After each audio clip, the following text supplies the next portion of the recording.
Заробак 800 рублёў. Не за месяц, а за один день. Столькі зарабляе Лукашенко, які не траціцца ні на жытло, ні на ежу, ні на транспарт. А якая ў яго будзе пенсія? $2. Такую пенсію з 1999 года атрымліваў першы кіраўнік незалежнай Беларусі.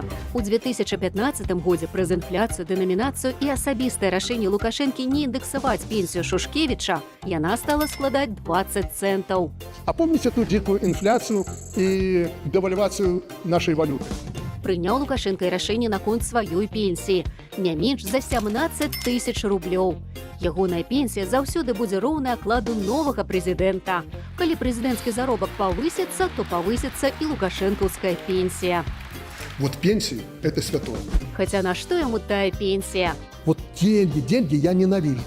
Некалькі гадоў таму лукашысты прынялі закон, што на выбар любой нерухомасці зямлю бясплатна перададуць свайму правадыру-пенсіянеру. А яшчэ ў яго будуць асабістыя памочнікі, прэзідэнцкая медыцына, бясплатная сувязь і транспарт. Безлимитный проездной документ. На пенсию пойду, уже в метро буду ездить с этой карточкой, да? Да. А як будзе ў вас? Пра будучых пенсіянераў Александр Рыгорович таксама клапоціцца. Напрыклад, у 2017 годзе узняў пенсійны ўзрост. Тады адразу паведамілі, што гэта не канец. Сохраняется маневр для дальнейшего повышения, если это будет необходимо. Летась здарыўся выцек, што плануецца падвышэнне пенсійнага ўзросту яшчэ на 2 гады. Беларусы абурыліся і гэтую ініцыятыву адклалі. Пока. Этот вопрос не рассматривается на данный момент.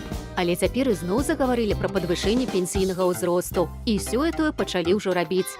Месяц таму прэм'ер-міністр Александр Турчин падпісаў пастанову, паводле якой прадстаўнікі больш як 800 прафесіяў не змогуць скарыстацца правам на датэрміновую пенсію за працу ў шкодных і цяжкіх умовах. На пенсию мы никого отправлять не собираемся. А ўсё праз тое, што ў фондзе сацыяльнай абароны не стае грошай на пенсіі. Тебе до пенсии как до Господа Бога.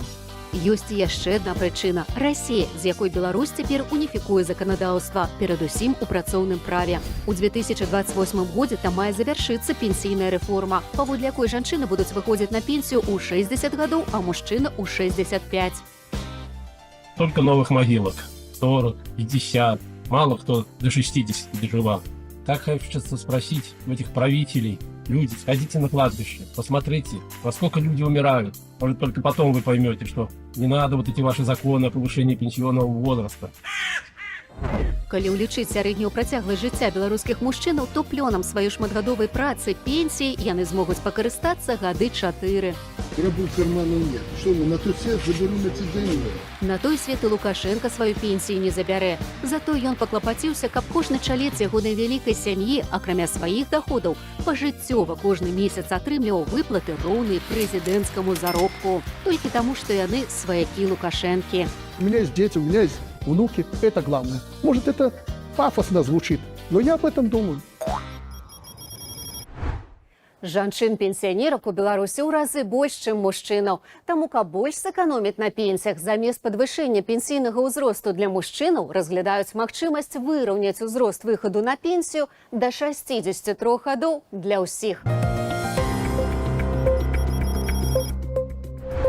Сам Лукашенко пражывае сваё найлепшае жыццё. А вось людзі, што працуюць у ягонай сістэме, часта і да пенсіі не дажываюць, адыходзяць заўчасна.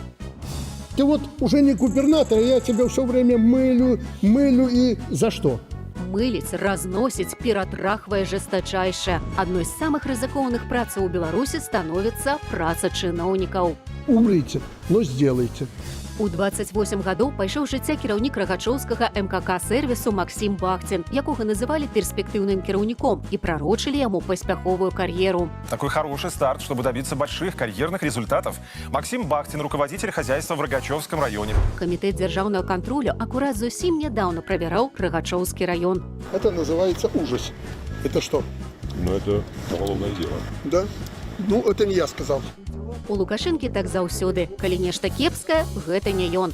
Сам пабудаваў сістэму, няздольную эфектыўна функцыянаваць, але вінаваты не ён, а чынавенства. Со спросом не заржавеет, мгновенно будет спрос. И притом жесточайший. Жестачайшы спрос адбываецца на загад Лукашэнкі. Але калі што, ён таксама не вінаваты.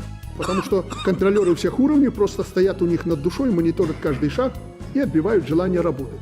Это Василий Николаевич и прем'єр-міністра касаецца і всех. Лукашенко сам прызначае кіраўнікоў, а калі яны кепска працуюць, вінаваты не той, хто прызначаў, а той, хто кепскую працу пабачыў, Герасимов. Василий Николаевич же контролер. Он видит больше негативного, чем положительного. У нас сегодня с ним серьезный был разговор с утра по поводу работы комитета госконтроля и правоохранителей. Давялі, відаць, нервы. Гэтак у акаунце Кераміну адрэагавалі людзі на заўчасную смерць 46-гадовага Олега Панасюка. Лукашенко яго прызначыў генеральным дырэктарам Кераміну менш за год таму. Самая главная цель, которая у меня поставлена на сегодняшний день, это увеличить реализацию продукции и завоевание рынка. Неўзабаве пасля прызначэння новага гендырэктара на Кераміне здарыўся вялікі пажар, які пашкодзіў італьянскі гідраўлічны прэс. Галоўны агрэгат для вырабу кафлі і самая каштоўная частка вытворчасці. Праз санкцыі набыць такі ж немагчыма. Вытворчасць Кераміну скарацілася на чвэрць. Узначальваць праблемныя прадпрыемствы ахвотных няшмат. Усё цяжэй знаходзяць людзей на чыноўніцкія пасады ўсіх рангаў. Але гэта не замінае Лукашенку прэсаваць сваіх прызначэнцаў. Это для вас год железной проверки на профпригодность. Не дай бог вы не решите вопрос с падежом скота. Падзеж чыноўнікаў Лукашенку, відавочна, хвалюе менш. Тишина.